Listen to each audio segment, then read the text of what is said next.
प्यारे बच्चों नमस्कार, स्वागत है आपका channel maths with Krishnakant Tripathi में। हम लोग कर रहे हैं बोर्ड परीक्षा की तैयारी जो कि 22 फरवरी से शुरू हो रही है। तो ये गणित का प्रश्न 2020 में पूछा गया था और 4 साल बाद प्रश्न रिपीट होने की काफ़ी संभावना रहती है। तो ये आप अच्छे से करके जाइएगा। तो ये सवाल नहीं तो इस तरह का सवाल तो आता ही है 2 अंकों की संख्या वाला। अब 2 अंकों की संख्या में क्या होता है कि 2 अंक अगर होंगे तो 1 अंक दहाई का होगा, 1 अंक इकाई का होगा। तो इस प्रकार के सवाल में सबसे पहले हमको मानना पड़ता है, माना दहाई का अंक हमने मान लिया, दहाई का अंक बराबर x मान लिया। अब फिर एक इकाई का अंक मान लो, इकाई का अंक हमने y मान लिया। तो संख्या क्या बनेगी? संख्या तो आपको पता है, जैसे मान लो 2 अंकों की एक संख्या 23 है, तो 23 कैसे आई? 20 प्लस 3, यानी 2 दहाई का अंक है, उसमें 10 का गुणा किया और फिर 3 जोड़ दिए। तो 10 का दहाई का अंक यहाँ x है, तो 10 का गुणा करेंगे और y जोड़ देंगे, तब संख्या मिलेगी हमको। तो ये तो अगर 2 अंकों की संख्या वाला कोई सवाल आएगा तो इतना कॉमन उसमें रहेगा, ये इतना तो आपको लिखना ही लिखना है। फिर आप देखेंगे क्या रहा है सवाल, आगे पढ़ेंगे।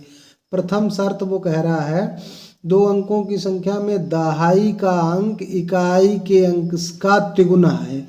इकाई का अंक जो है और दहाई का अंक है, तो x जो है वो क्या है? इकाई के अंक से 3 गुना है। तो ये हो गया, जब इकाई में हम 3 का गुणा कर देंगे तो दोनों आपस में बराबर हो जाएंगे। तो एक तो बात ये क्लियर हो गई। फिर देखिए दूसरी शर्त, फिर आगे भी कुछ कह रहा होगा। 2 शर्तें ऐसे सवाल में दी जाती हैं आपको। दूसरी शर्त क्या कह रहा है कि यदि संख्या में 54 घटाएं, संख्या कौन सी है? 10x प्लस y है ना आपकी संख्या, और उसमें से 54 घटा दें, तो वो कह रहा है संख्या के अंक पलट जाते हैं। तो अंक पलट जाते हैं, मतलब अंक पलटने का मतलब क्या है? अंक एक x है, एक y है, ये पलट जाएंगे तो क्या हो जाएगा? 10y हो जाएगा और y की जगह x हो जाएगा। बस ये है। अब इसको थोड़ा सरल कर लीजिए। 10x यहाँ लिखा हुआ है और ये x इधर ले आइए तो माइनस का x हो जाएगा। y लिखा हुआ है और 10y इधर ले आइए और ये माइनस के 54 है, ये उधर कर दीजिए तो प्लस के 54 हो जाएंगे। इतनी बात समझ में आ गई। अब आगे देखिएगा, यहाँ थोड़ा हल कर लीजिए। 10x से 1x चला गया, 9x बचा, और y से 10y जाएगा तो माइनस का 9y बचेगा, बराबर 54 हो गया।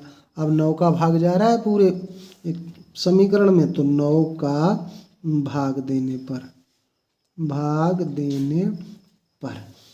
दे दिया आपने, तो x माइनस वाई बराबर 9 छक 54 आ गया। तो ये बन गया समीकरण 2। अब इनको क्या करना है? प्रतिस्थापन में से हल कर लेना है। समीकरण 1 में x का मान कितना है? 3y।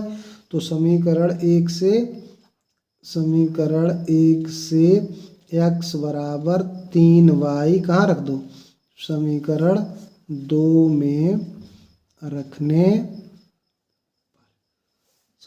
में रख दो। तो x की जगह 3y रख दो, माइनस y बराबर 6। 3y से y अगर जाएगा तो 2y बचेगा, बराबर 6। अगर 2y 6 है तो y बराबर कितना होगा? 2 का भाग हो जाएगा, y का मान हो गया 3। y का मान निकल आया। अतः x जो किसके बराबर था? 3y के बराबर, और y का मान हमारा 3 निकला है, तो 3 तिया हो गया 9। अब संख्या हमको बतानी है, तो संख्या ज्ञात कीजिए। तो संख्या क्या होगी? 10x plus y। अब x आपका निकला है 9 और y निकला है 3, तो 10 नेम 90 और 3 93 हो गया। और इसमें से 54 अगर घटा दो तो 39 बचेगा। तो यानी कि बिल्कुल सही आंसर है। 2.5 का अंक तिगुना है इकाई के अंक से, और 54 घटाने पर कितना बचता है? 39। तो बिल्कुल सही आंसर है। ऐसे आप परीक्षा में अपने आंसर की जांच भी करेंगे, क्योंकि वहाँ किताब तो मिलेगी नहीं। तो अगर सवाल समझ में आया है और ये बिल्कुल अच्छा लग रहा है चैनल, तो सब्सक्राइब ज़रूर कर लेना भैया, और मैं आपकी पूरी तैयारी करवा दूँगा।